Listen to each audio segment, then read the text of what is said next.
welcome. Pat. Kip.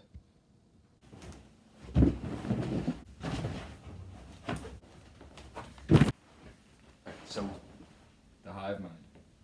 what you need to understand about the hive mind is it's not some simple construct that can be labeled with third dimensional language or even fifth dimensional lingo.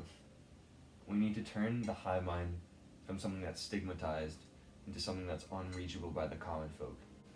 So what you're telling me is the stigma is the problem, not these folk who you're trying to Yeah, desensitize to this major issue. it's the I stigma. personally agree with that. All right. Well, thanks for throwing in the controversy there, but I think we really need to work on the stigma issue. People hear Hive Mind 2.0 and they're just like you. They laugh at it. They just think, wow, only a real. They don't even know what to call someone that depraved. So I'm trying to respect you here, but it's just so absurd to me. Even your mug, apparently you believe in science, and I don't think science is a true religion. I think it's too based on fact, and you need to stop. I'm not gonna let you talk if you keep disrespecting the hive mind like that. Okay, keep going. Okay. Hive mind. Thank you. I just need a little bit of space. The hive mind itself, it has a fourth dimensional architecture, but we don't yet have the words to describe it. I've only understood it through the gateway, which he doesn't understand what it takes to be an extra core analyst. You're the one on a ham radio telling Boy Scouts these falsities, causing like great strife. My friend Bill, he and his wife, their children listen to you. Do you want to know what they do every night? They're on Skype. They have calls. It's like a cult. It's destructive to the community. Like, it's funny to me. I'm laughing. I'm sorry. I'm trying to listen to you, but So you're saying Skype calls are destructive to the community? it's I genuinely don't follow. problematic. I don't follow. Skype is free. I don't follow. Do you mean to tell You know me? what else is free? Facebook is free. Okay. I don't want to get into big data. We're talking about the hive mind. There's a definite connection from the big corporate overlords when corporate feudalism strikes deep into the heart of American agriculture. And we need to, on all axes, all four axes, we have X, we have Y, we have Z, then we have theta. Anyways, after all the blatant disrespect, I'd like to continue talking about the hive mind. You keep bringing me off topic. Yeah, no, I'm insecure. I'm sorry. This is all very new. Okay, so It's very concerning, but so is this pandemic we're having. So honestly, I'm questioning everything. Like, oh, Corona is caused by China, but that's something different. That's a different video. That's another day. That's another walk. But okay, so one thing at a time. the hive mind, it's not caused by anything. It's something that simply exists due to our heightened consciousness after the Third World War, which honestly, if you remember World War III, and then I have some bad news for you, the hive mind has moved on. All right, well, World War III never happened. that's because you're not part of the hive mind. If you you? realized you were part of the hive mind, you wouldn't know that it existed. So you're telling That's me why I'm trying. Hold on. I'm trying to make an approximal definition so that you have even the slightest understanding of the hive mind. 1.0 was simple. It was just a box that you threw coins into, and then. What? It's a goddamn vending machine now. No, it's not a vending machine. It's just a box. It's literally a box. You throw coins into it, and when you go home, you find something waiting like on your doorstep. It's this little package. It's labeled from Flatting, or I don't know what country it's from. That's a Flatting specific from country. Norway? It's Norway. Well, Norway is fake. It's actually from Iceland, which is the real father of Norway. But that's different because the repatriation efforts have gone too far since the Nazi reclamation of art started in World War VII. And yet, even I get myself off topic with this hive mind because that's part of the hive mind itself. It's a structure that longs to bring about its own secrecy. Does it have a conscience? Yes, it also has a full constitution and several doctrines on rules of engagement. Attempt to the enemy. The enemy is the hive mind itself. It's a construct that fights itself. It's a construct that binds itself to the consciousnesses of the psychic vampires. The psychic vampires are bound to our families. Each family has a psychic root traced back down the bloodlines to the third genome of the human root species. The demented saber-tooth. Back when we were all Cro-Magnons running around with our rocks tied to our satchels, we had more of a connection to the hive mind. We couldn't understand it. We didn't even have words. Well, let's cross the Hadean boundary, but that's upward, and we didn't even cross the theta axis yet, so we need to... Oh my god. The way we need to help you understand the hive mind is we have to take a Cro-Magnon perspective of the theta axis. You have to disregard the other axes, so you have to think beyond a three-dimensional space. Your satchels is what I wanted to talk about, the inventions. Long before those were invented, the body was invented, right? No one invented the body. Okay, we're talking about modern evolutionary statistics where you have Darwin. Sure, Darwin invented all life. Nothing happened before Darwin. It was only the finches. He constructed them. No.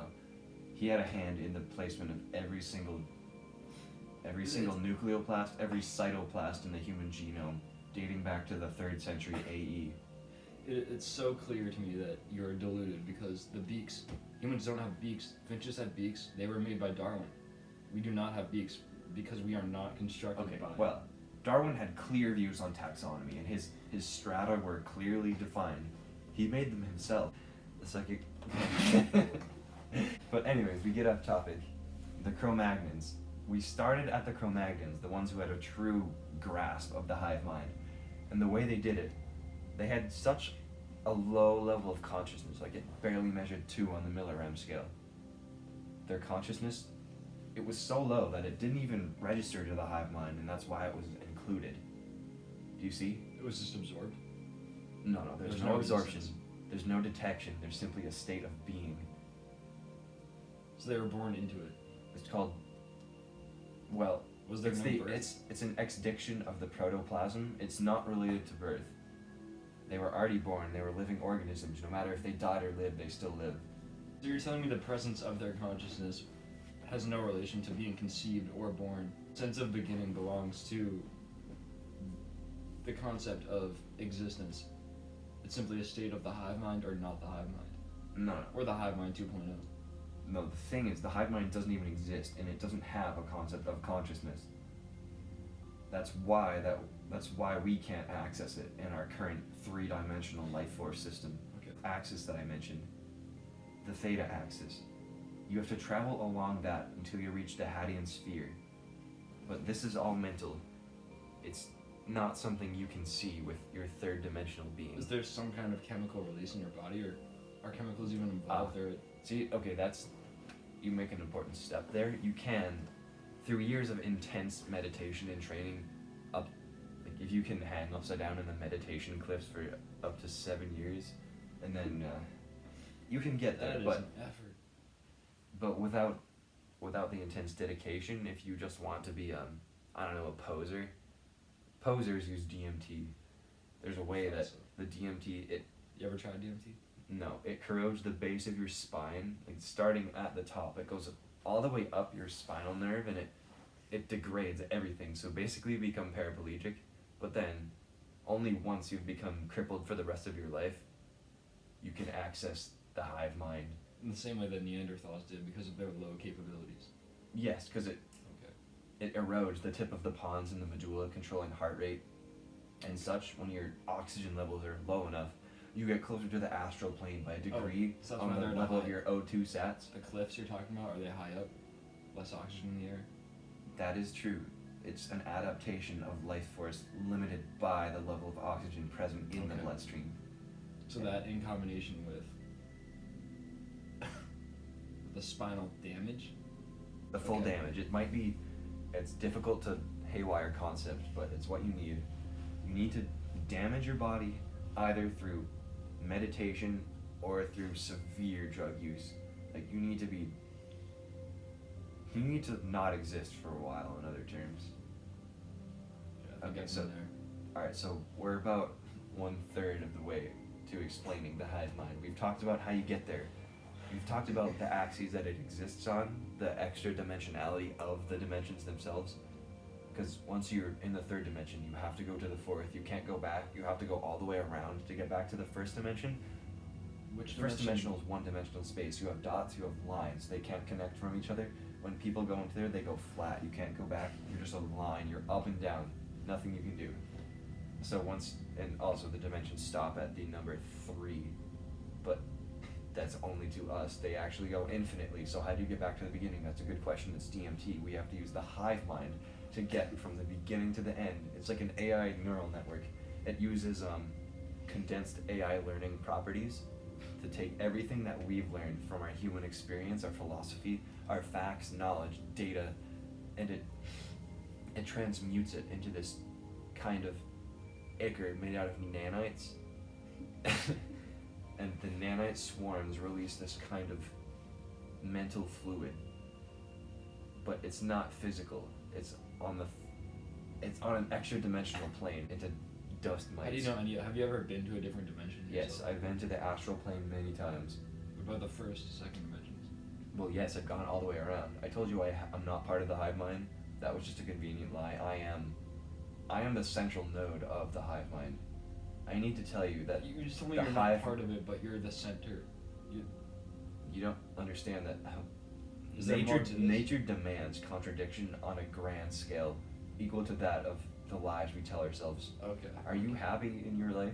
Do you know what you're even doing right now? Not right What are now. you doing? You're talking I'm to listening. a supposed madman who you can't take seriously about the hive mind 2.0. The thing is, the reason I called you down here is because, well, first of all, you gave me a concerning email, and I started second guessing things because things have been happening to me. It's not just the DMT anymore. It's Yeah. more. I sent you those images from the fourth dimension, and I attached them to the email in JPEG format. And I don't think you... They're just so bizarre. But the thing is, I'm starting to second guess everything. It's because you didn't view them with the right apparatus. A third-dimensional screen, that's basically a two-dimensional How- representation of three-dimensional space. So in fourth-dimensional space, you need a three-dimensional representation. So instead of a certain plane, it's all of reality as the projection. So how do I project it in this realm? I don't know how to go into the fourth dimension.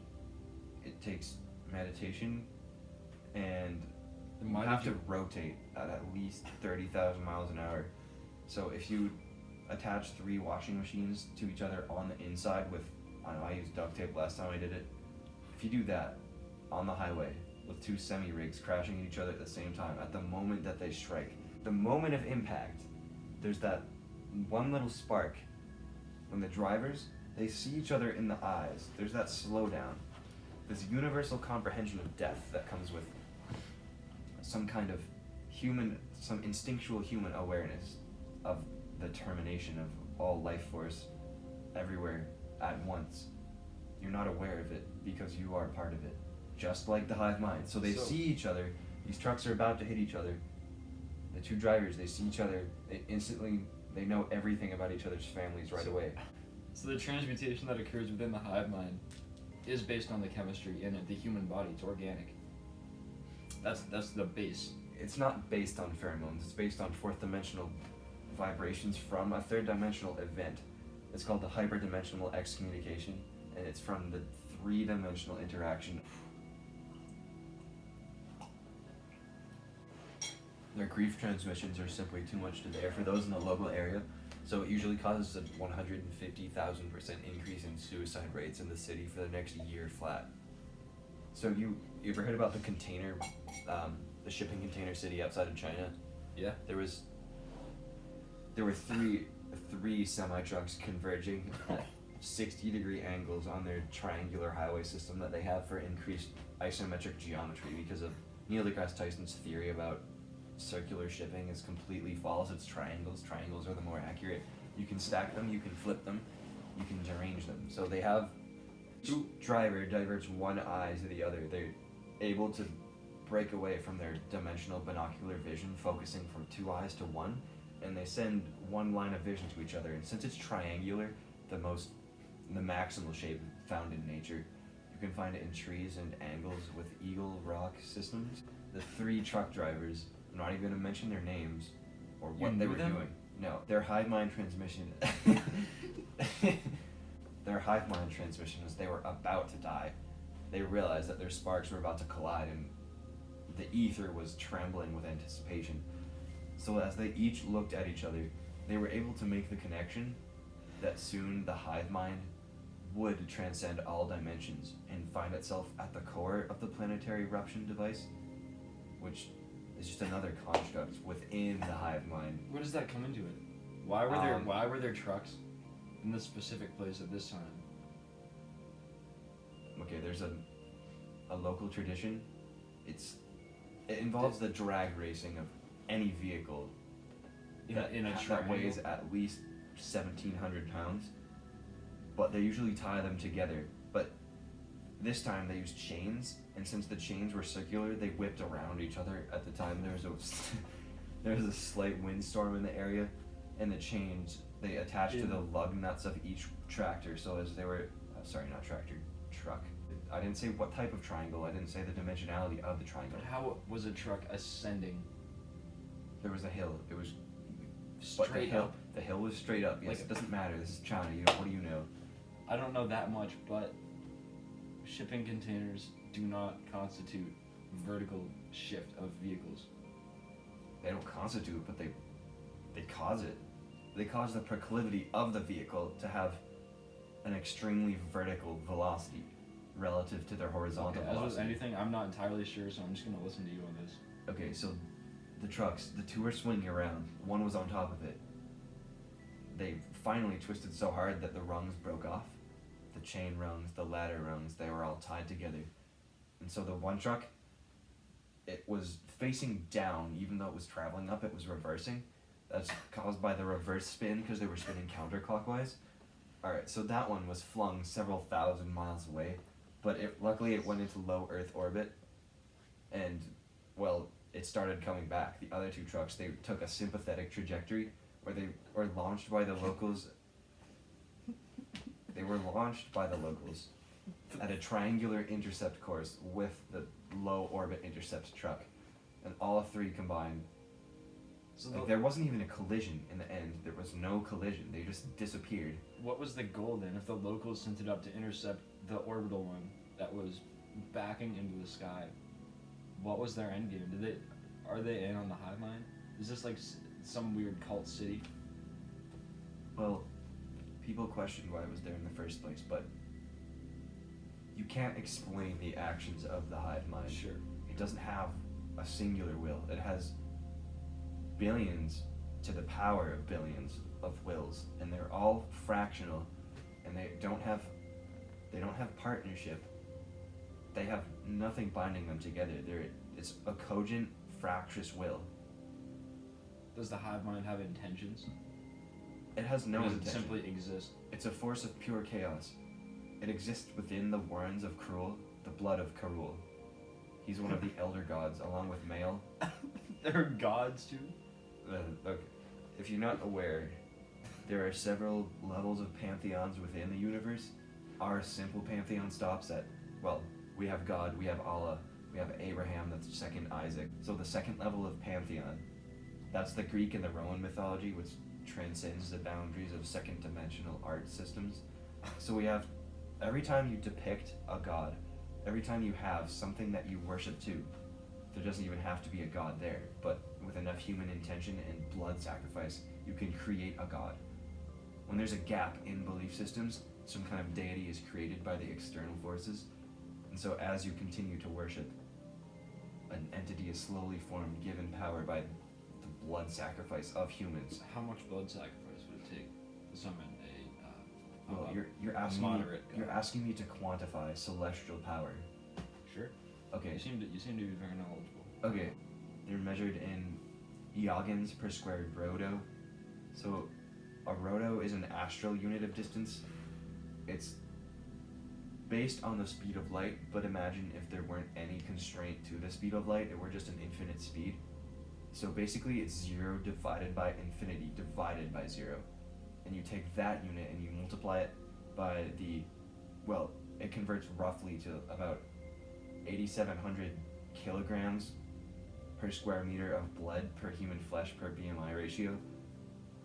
So that works out roughly to like maybe 50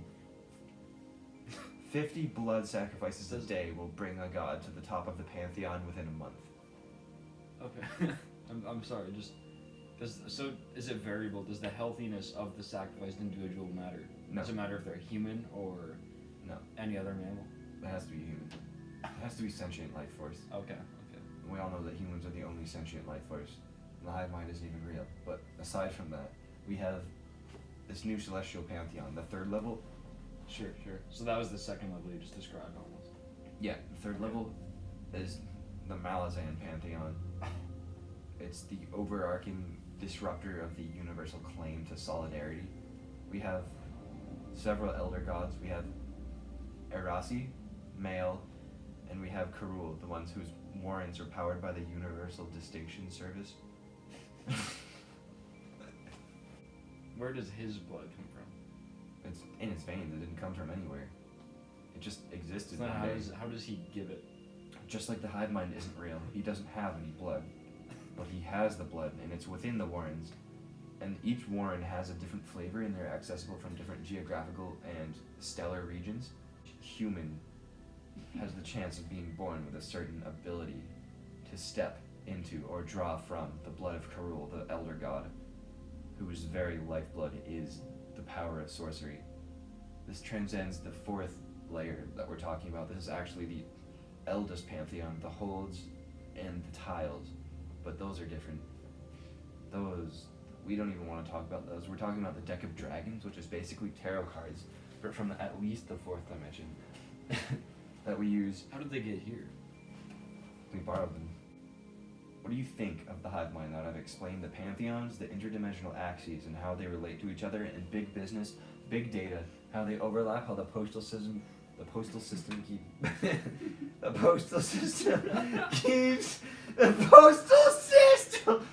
keeps poisoning us. The postal schism?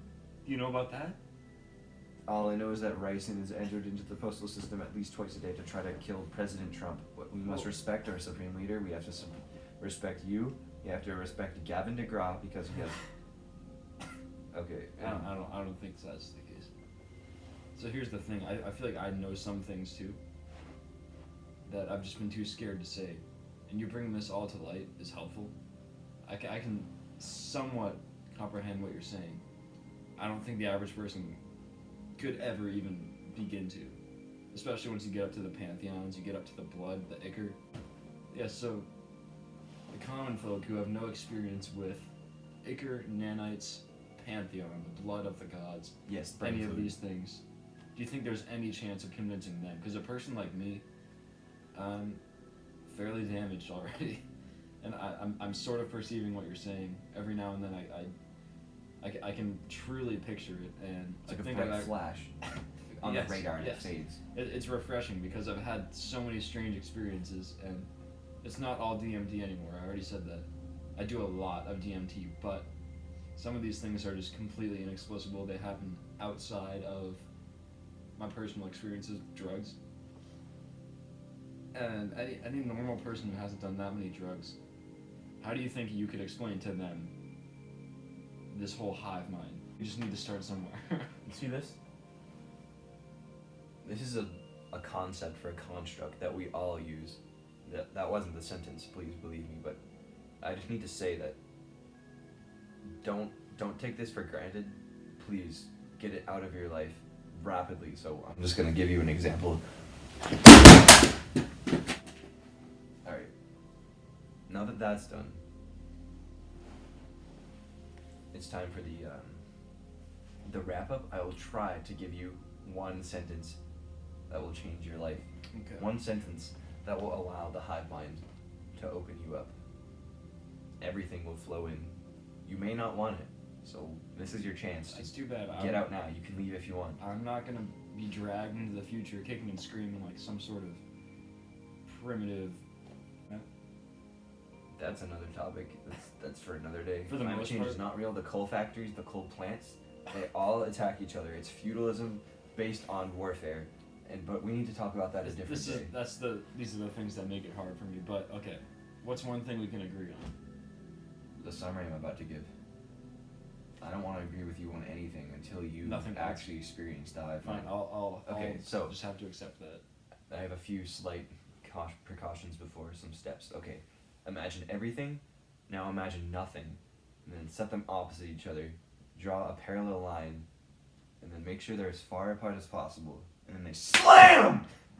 Alright, once you have that, just going on in your mind constantly, like that moment of impact, when the two universes are staring each other in the eye, when they're wrapped around the axial plane of their counterspins, they see into each other. They release that grief I was talking about. They know that's the impending doom. So I'm basically saying these two universes are two semi-trucks, or some other large vehicle. that's a Who's metaphor. the but driver? That's a limited metaphor. Who is the driver of the universe? That's not a question I'm prepared to answer today. All I know is that to get into the hive mind, you need an unparalleled amount of grief. And so I'm saying, okay, this is my sentence. It can't move back and forth. You can just step aside, and that's what the astral beings do when they when they can detect our consciousnesses attempting to bridge across the realities. So this is my statement. This is my sentence. Nothing taken with everything, combined with a lifetime of grief and soul searching, will get you absolutely nowhere, and you're still not even close enough to be getting into the hive mind. So just give up. After death. No, you just can't. You cannot get there. I can detect it in your face. I told you I'm in the hive mind. You said you directly denied that earlier. I'm not in the hive mind. I think you need to understand this. I am in the hive mind. Don't you understand that the reverse polarity of 2 times 2 plus 1 plus 2 times -3 divided by the power of x to the... Because it's simply too powerful. That's what you said? No, the nanite Icar swarm, that's at the first level. Here, can you just ask that again? What?